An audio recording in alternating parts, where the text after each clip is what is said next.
Indeed, a very good afternoon. Thank you for joining us from wherever you're watching us here in Kenya, East Africa, and across the amazing African continent. Welcome to our broadcasting here at our broadcasting station for Medium Tani. My name is Daniel Chagekihuyu.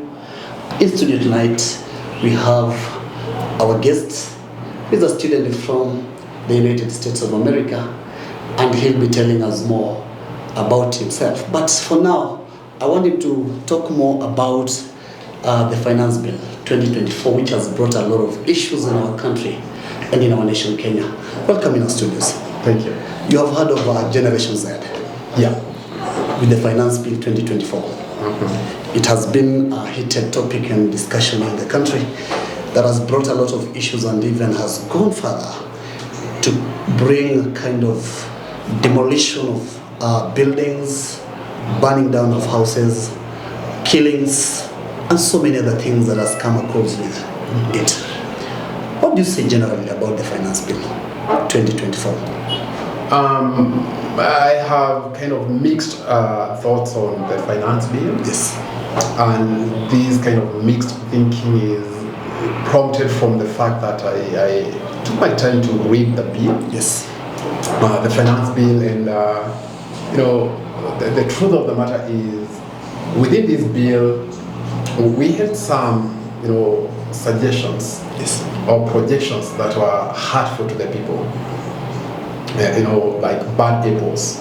But again, within the same bill, we had some, projections that would have benefited the people. So this was a question of poisoned chalice.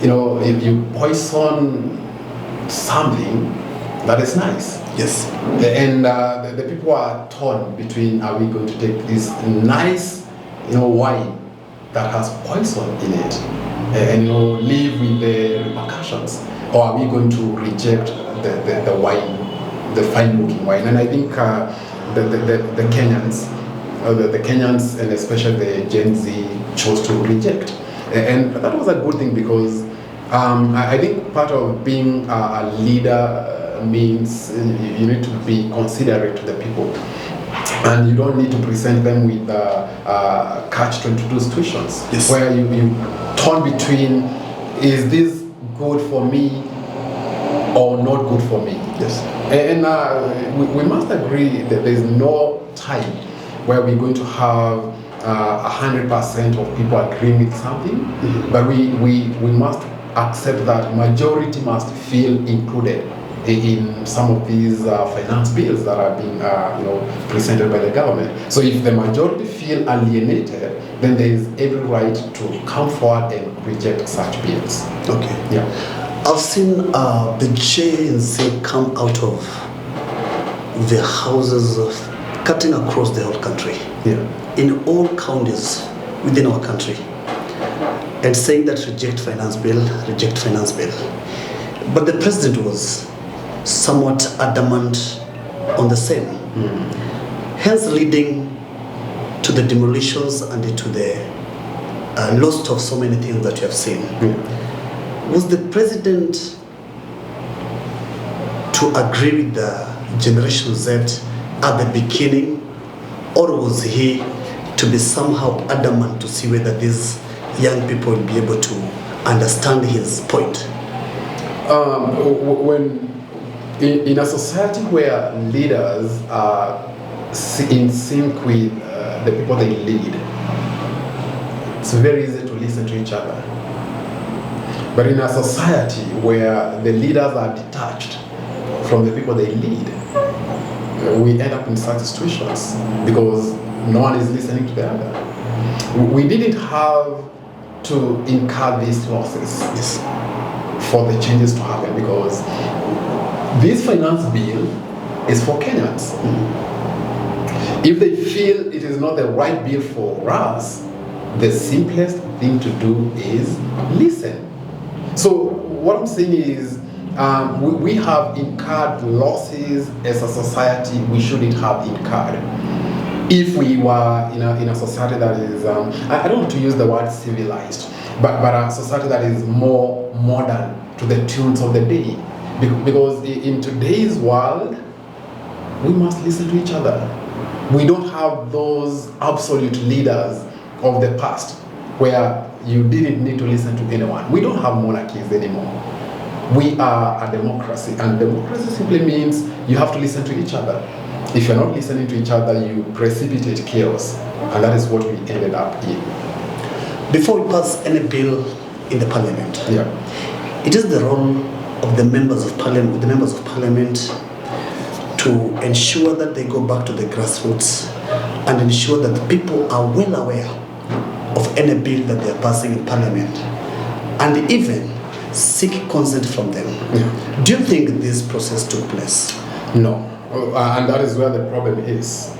Because if the question is, where did these Kenyans who are rejecting the bill come from? They have been living here. The only difference is no one took his or her time to reach out to them. And that is where we have the problem. So if these MPs, whose part of mandate is to go to the people and collect their views, if they did that part, then we wouldn't have ended up where we ended up, because the people who rejected the bill would have said, no, we have a problem with what is contained within this finance bill. So we having the parliament is failing, and because the parliament is failing, the presidency is failing, and because the presidency is failing, the whole political class is failing. That is how it is. That is to mean the president did not get the true picture of the GenZs. Because if we could have gotten that these people, so-called members of parliament, have not sensitized the Kenyan, he could have taken a different consideration. We've been led by people that are still archaic in the way they approach leadership. And that's a big problem, because 20, 30 years ago, it was, we only listened to KBC. The Voice of Kenya. Voice of Kenya. And that meant we only had one source of information. Today it is very different. You go to the remotest village, they have access to internet, they have access to information. And the way you would have led 30, 40 years ago is very different from the way you're going to live today. And any person who is living to that understanding should be, aware that my leadership style is going to conform to the times of today. And that is to say that if the political class, and this includes the president, if they continue effecting leadership as if they are leading people who are uninformed, they are going to continue facing these problems. They have to, rise to the occasion.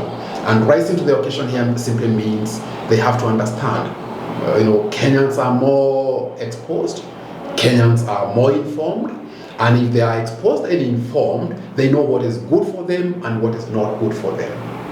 The political class is to simply understand that briefing. That's all. Thank you.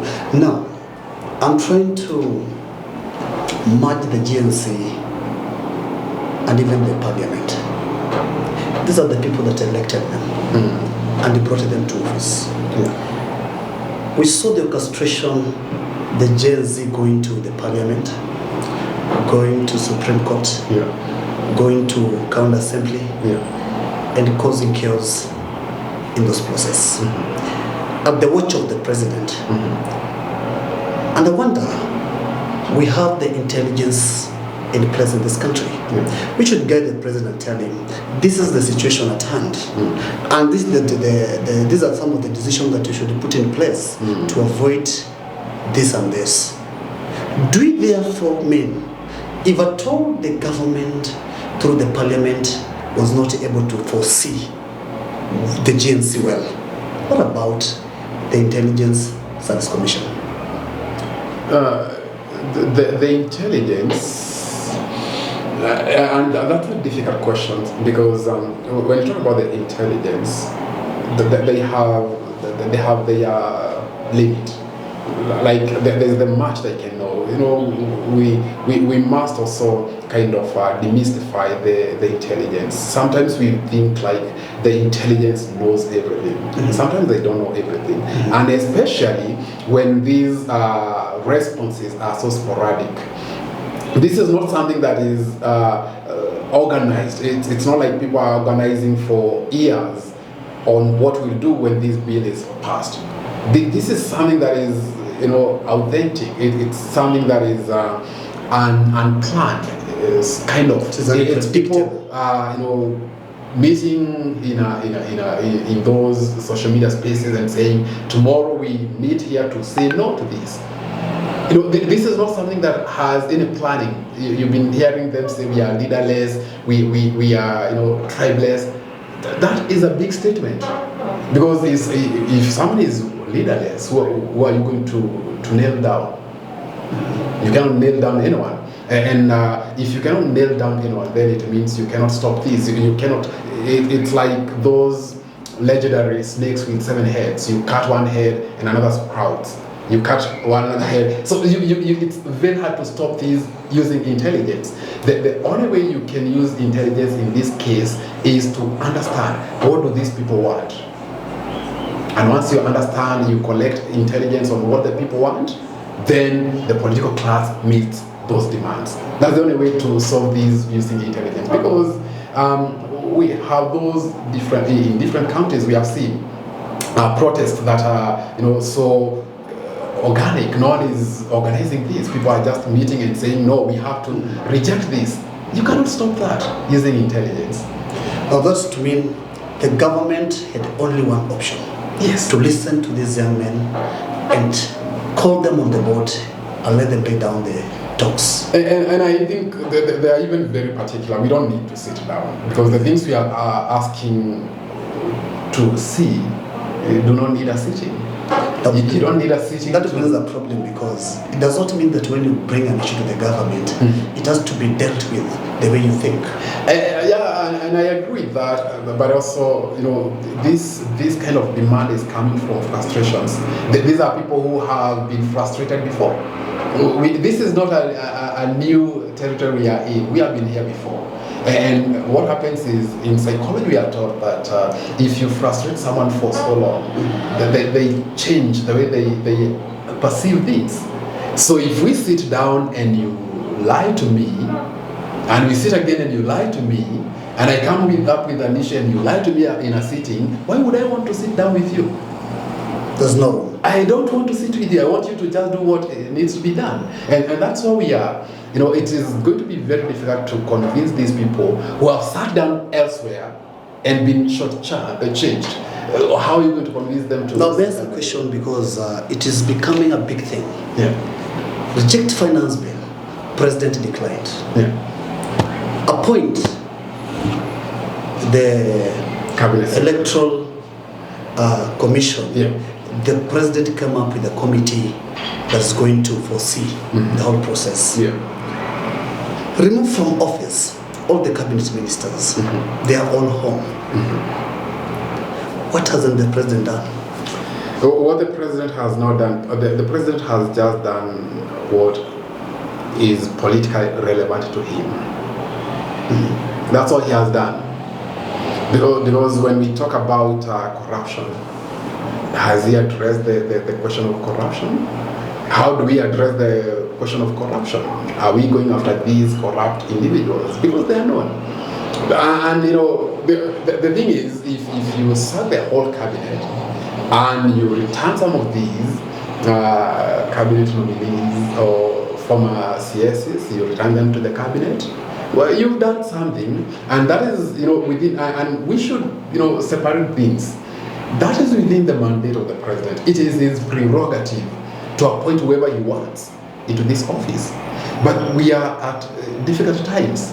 These are, they say during the times of war, you deal with issues as at times of war. Okay? Yes. And that, for example, if we are in times of war, you don't go shaking hands with enemies, because you don't know what the enemy is hiding for you. We are in those times. We are not. What do you mean when you talk about enemies? This is what I say. In war, when you go to war, you are facing an enemy, right? And an enemy could be your neighbor who you have disagreed with to a point of getting into war. Now, when you talk about war, this is a serious escalation. That's why you are fighting. You are looking to finish each other. Yes. So you don't go about shaking the hands of your enemies because you don't know what they have in plan for you. Yeah. This is where we are. In times of war, you act as you are in times of war. The president, if he made that political decision to sack the cabinet or to discontinue the cabinet secretaries, that was because he wanted to create a platform for peace. Now, once you establish this platform for peace between you and, let's say, the people you are in conflict with, you don't go again and using the backhand, you destroy the same platform that you have created for peace, because that's what he did. And people when people were happy that he sacked the cabinet, they even more agitated that he returned some of these people into the cabinet. Mm-hmm. So you have actually deepened the anger. You have deepened the anger, and he's only doing that because one, it is his prerogative, but also it's for political expediency. He needs to do that for his political, expediency. Yeah. But what about the problem we have? Has it been solved? Do we have? I mean, there are better ways the president can deal with the current situation, but that requires a lot of leadership from him. Mm-hmm. What we are seeing is not leadership. It requires a lot of leadership. And leadership means there are times to appease political friends, and there are times to stand with the people. This is the time to exercise that. When we talk about the generation that they talk about putting technocrats in the offices. Yeah. People with qualification. Yes. People without corruption allegations. Yeah. People without political ambitions. Mm-hmm. People who are ready and willing to work for Kenyans. Mm-hmm. By looking at the names brought by the president as nominees, are they going to appease or to bring the focus to what the Generation Z has? They will not. They will not, because you're replacing one problem by creating another problem.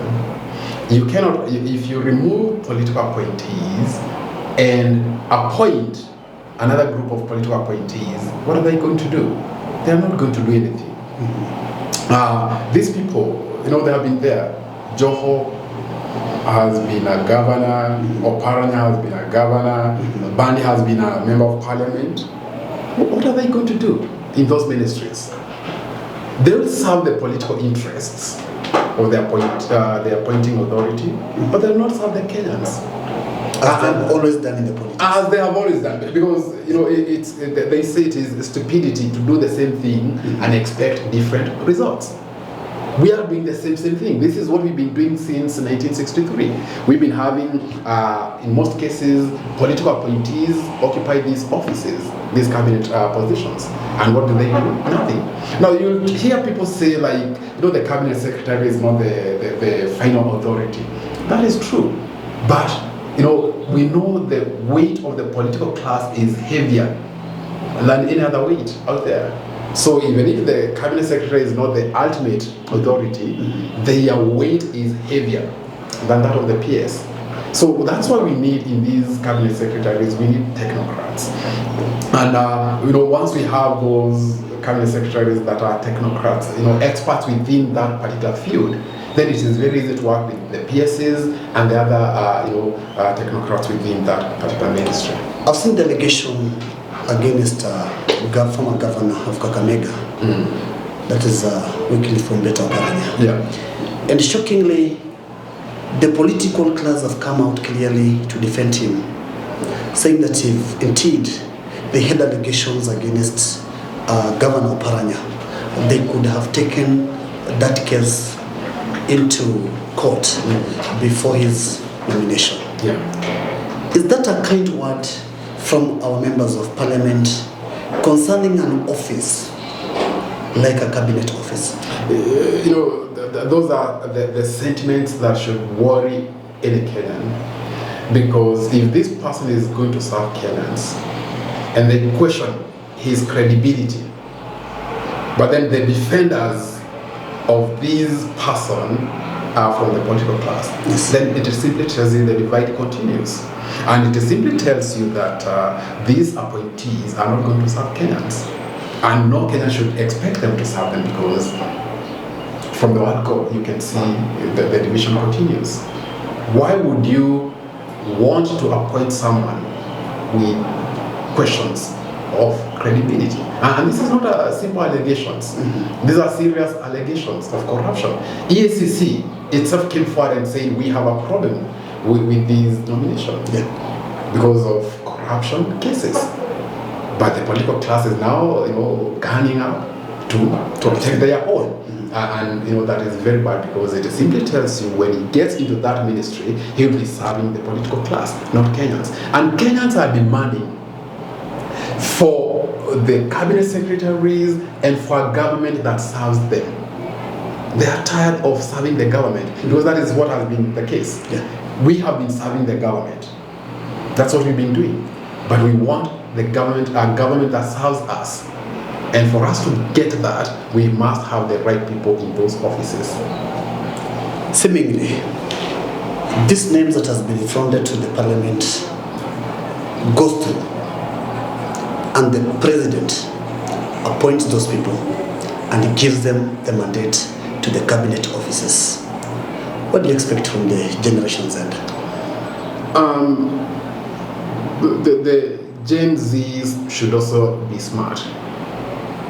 I've just said, it's foolish to do the same thing and expect something different. Yeah. So they need to be smart, because by appointing these people, if they force their nominations through and they become appointed into the ministries, yes, the Gen Zs should look for a different strategy. And they are not short of options. Yes. Majority of Kenyans do not agree with what the political class is doing. So that is to their advantage. Mobilize in numbers. Start, supporting candidates into those parliamentary positions, into those political positions. And if they do that well enough, when we come to 2027, they can create a shift. And that is the shift we need for the right things to happen. Because if the right things have to happen with the blessings of the political class, then let's become the political class. Let's have a political class that is from these people who align with the people. And it is possible. Because time and time again, it has been proven when people vote overwhelmingly for a particular candidate, it becomes very difficult to rig. That's what happens. I mean, rigging may happen if there is, skewed kind of voting, but when there is overwhelming voting for particular candidates, and especially candidates who have been fronted by the Gen Zs because they agree with their ideas of governance, then they are going to sail through. And once they sail through, then we have change up there, because the people will be appointed into these positions will be the right people who should occupy those positions. Thank you. That's to mean that now the Generation Z should not continually come to the streets trying to fight with the police officers, trying to push their way out. They should now come out and think on how they elect proper people into positions. That is the best alternative I would share with Gen Zs, because the question is, what is the cost of these street demonstrations, and who are bearing the cost? We have over 50 people who have been killed. These are Gen Zs. No single MP has been killed out of these street demonstrations. No single politician has suffered out of it. So it's like self-immortalization. You go to the streets and you lose. And the politicians would love it for the Gen Zs to continue being in the streets. Why? Because if they're in the streets, you can manage them from the streets. Yes. All you need to do is have the police throw out their tear gas at them, shoot them, so you can control them. But when you don't have them in streets, you cannot control them. You cannot control someone you have no reach over. So it's for Gen Zs to re-strategize, start thinking about civic education, educate people through these social media platforms. Let them know why it is good to have the right leaders in the right positions. Change the strategy, and once that is done, the transformations in 2027 will be huge, and the political class will be shaken. Thank you very much for coming to our studio. To the Generation Z, from a student from the United States of America, it's very clear that you need to change your strategy of doing things. Indeed, it is true that most of our young Kenyans have lost lives. And if it continues to foster our way out in the streets, most of us will continue to lose lives. Pick the advice. Wait for 2027. Bring to offices members of parliament, members of county assembly, senators, women representatives, governors, and even the president of your choice, on whom you believe will be able to deliver to the Kenyan society. It is a plea, it is a request, it is a cry from your very own brother, who no longer lives in Kenya, but is a Kenyan by blood, but now a student in the United States of America, pleading with all of you not to go to the streets, not to fight with the government, but to have a strategy of raising leaders with credibility, leaders with academic credential, and leaders who can understand your plea and even your cry. Thank you for joining us. Be sure to join me at the top of the hour once again. We meet. I'm your host, Daniel Chege Kihuyo. Thank you.